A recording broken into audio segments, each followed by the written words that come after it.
बिस्मिल्लाहिर्रहमानिर्रहीम, अस्सलाम वालेकुम। मैं हूं आपका मेज़बान आकिल हुसैन। नाज़रीन, शरई दस्तूर से आज की अहम डेवलपमेंट्स की मुकम्मल तफसीलात लेकर हम आपकी खिदमत में हाजिर हो चुके हैं। नाज़रीन, अभी भी सुप्रीम कोर्ट की जानिब से बराह रास्त पार्लियामेंट पर हमलों का सिलसिला बदस्तूर जारी है।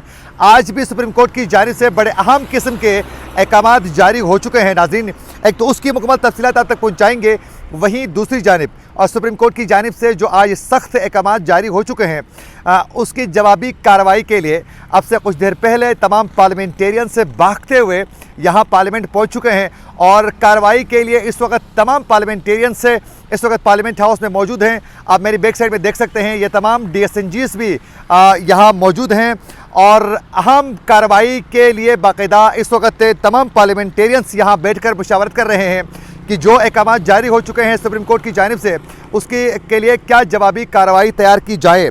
नाज़रीन, सबसे पहले आप लोगों को ये भी हम बताएंगे।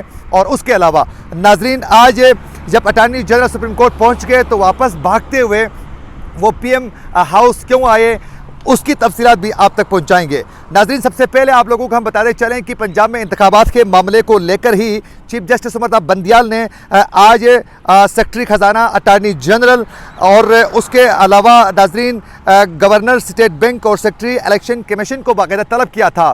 आज वो यहाँ पेश हुए। नाज़रीन, आज जब अटॉर्नी जनरल सुप्रीम कोर्ट पहुँच गए तो अचानक सुप्रीम कोर्ट में पहुंचने के बाद वो भागते हुए PM हाउस की जानिब पे आ गए।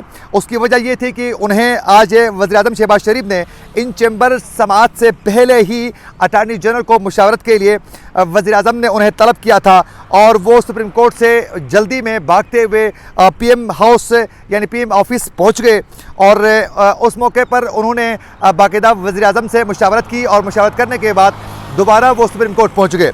और नाज़रीन, उस दौरान जब वो PM से मुशावरत कर रहे थे और मुशावरत करने के बाद जब बाहर निकले तो वहाँ सहाफ़ियों से गैर रस्मी गुफ्तगू करते हुए अटॉर्नी जनरल ने ये कहा कि पार्लियामेंट ने हुकूमत को फ़ंड जारी करने से रोका है। अटॉर्नी जनरल का ये कहना था। PM से मुलाकात के बाद बाहर निकल कर मुशावरत के बाद उनका कहना था कि पार्लियामेंट ने हुकूमत को फ़ंड जारी करने से रोका है, तो अब वफाकी हुकूमत के पास इलेक्शन के लिए फ़ंड जारी करने के कोई इख्तियारात नहीं है।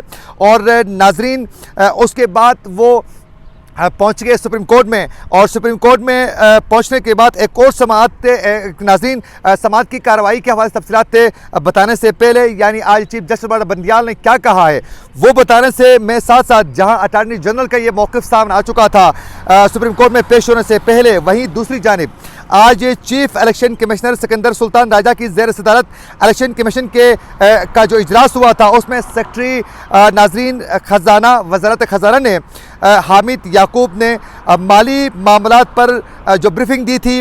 उसके बाद जो है नाज़रीन इलेक्शन कमीशन की जानिब से जो जारी एलामिया सामने आया है उसमें शरीक सेक्रेटरी ख़जाना ने मतलूबा फ़ंड्स की फराहमी मुश्किल करार दी थी। आज इलेक्शन कमीशन में जारी जो इजलास था उसमें बाकायदा सेक्रेटरी ख़जाना ने कहा कि जो रकम बताई गई है इलेक्शन के लिए वो फ़ंड जारी करना मुश्किल है माली हालात के पेश नज़र।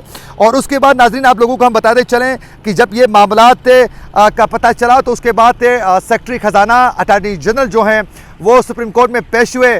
और आप मेरी बैक साइड में देख सकते हैं, ये वो सुप्रीम कोर्ट है और यहाँ चीफ जस्टिस उमर अता बंदियाल के सामने जब ये पेश हुए तो उसके बाद अब से कुछ देर पहले यहाँ पंजाब में इंतखाबात के मामले को लेकर यानी फ़ंड्स के इजरा के मामले को लेकर चीफ जस्टिस उमर अता बंदियाल की सरबराही में इन चैम्बर समाअत जो है इस वक्त भी नाज़रीन जारी है। और ज़राए से ये ख़बर मौसूल हो चुकी है कि सुप्रीम कोर्ट में होने वाली इन चैम्बर समाअत में आज बेंच के 3 अरकान शरीक हैं, जिसमें चीफ जस्टिस की सरबराही में जस्टिस एजाजुल एहसन और जस्टिस मुनीफ अख्तर जो हैं इस केस की समाअत कर रहे हैं।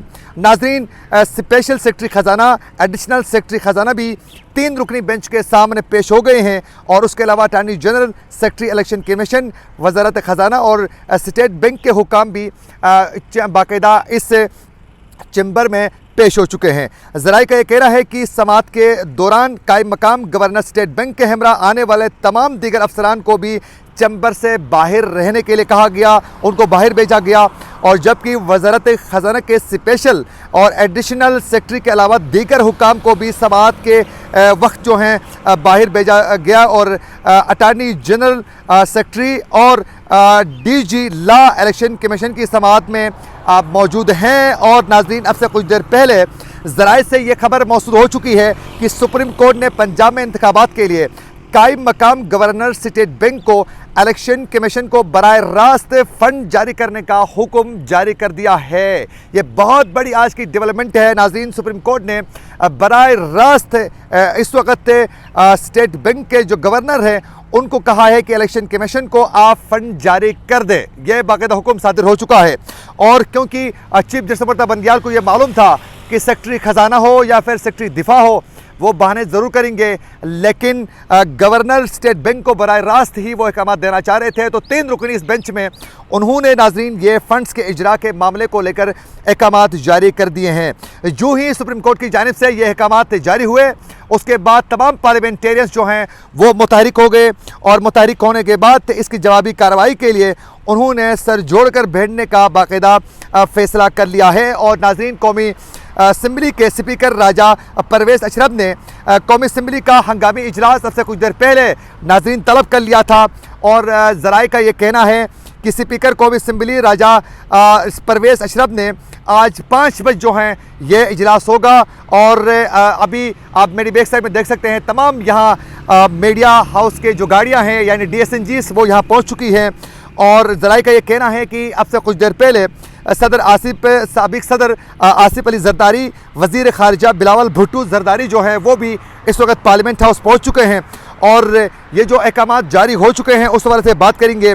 और नाज़रीन, इस वक्त तमाम पार्लियामेंटेरियन जो हैं वो पार्लियामेंट हाउस में पहुँच चुके हैं। वहीं दूसरी जानिब इस वक्त सुप्रीम कोर्ट की जानिब से पार्लियामेंट के जो अंदरूनी मामला थे उस पर मुदाखलत का सिलसिला जारी है। और सुप्रीम कोर्ट बज़िद है, यानी चीफ जस्टिस अमृता बंदियाल वो ज़िद में है कि किसी तरीके से भी इलेक्शन जिस तरह वो चाह रहे हैं 90 रोज़ से पहले करवाने में, यानी जो सुप्रीम कोर्ट की जानिब से डेट सामने आ चुकी है 14 मई की तारीख, उसको लेकर चीफ जस्टिस अमृता बंदियाल जो हैं वो मुकम्मल अपनी अना की तस्कीन के लिए अहकाम जारी कर रहे हैं। वहीं दूसरी जानिब अब पार्लियामेंटेरियंस भी बज़िद हैं कि पार्लियामान को जो इख्तियारात हासिल हैं वो कोई भी सबूताश नहीं कर सकता है। और इस वक्त तमाम पार्लियामेंटेरियंस पार्लियामेंट में मौजूद हैं। और ये आपको बताते चलें कि क्योंकि बाकायदा वज़ारत दिफा की जानिब से भी सिक्योरिटी के मामले को लेकर भी खदशात का इज़हार किया गया है कि KP और पंजाब में सिक्योरिटी खदशात के पेश नज़र इलेक्शन नहीं करवाए जा सकते हैं। और वहीं दूसरी जानिब वज़ारत ख़जाना ने, मैंने पहले बताया कि वो रकम देने से माज़रत कर रहे हैं। वहीं पंजाब की निगरान जो हुकूमत है उनकी जानिब से भी बाकायदा ये कहा गया है कि मौजूदा हालात को सामने रख कर हम इस वक्त पंजाब पुलिस की सिक्योरिटी के लिए जो एहलकार मांगे जा रहे हैं 1 लाख से ज़ायद, वो फराहम करने में हम कामयाब नहीं होंगे, हमारे पास गुंजाइश नहीं है। तो इसका साफ ये मतलब है कि एक जानिब हुकूमत जो है वफाकी हुकूमत और पंजाब की निगरान हुकूमत वो 14 मई को इंतखाबात करवाने के लिए तैयार नहीं है। और वो किसी सूरत जो है 14 मई को इंतखाबात करवाना नहीं चाहते हैं। अब तो जनरल जो इलेक्शन है अक्टूबर में वो भी होते हुए नज़र नहीं आ रहे हैं। वहीं दूसरी जानिब सुप्रीम कोर्ट की जानिब से ये अहकाम जारी हो चुके हैं कि फ़ंड जो हैं वो गवर्नर स्टेट बैंक जो हैं वो जारी कर लें। अब देखना ये है कि सुप्रीम कोर्ट और ये मेरी बैक साइड देख सकते हैं, ये सुप्रीम कोर्ट और इस पार्लियामेंट की जंग में कौन जीतता है और कौन हारता है। यकीनन इन दोनों में से कोई भी नहीं हारेगा। हारेंगे गरीब अवाम और मसाइल का फेस करेंगे गरीब लोग।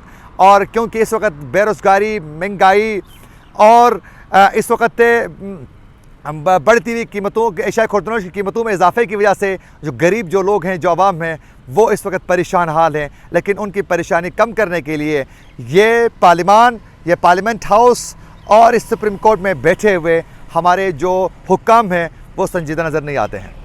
इसी के साथ अपने मेज़बान आकिल हुसैन को दीजिए इजाज़त। अल्लाह निगहबान।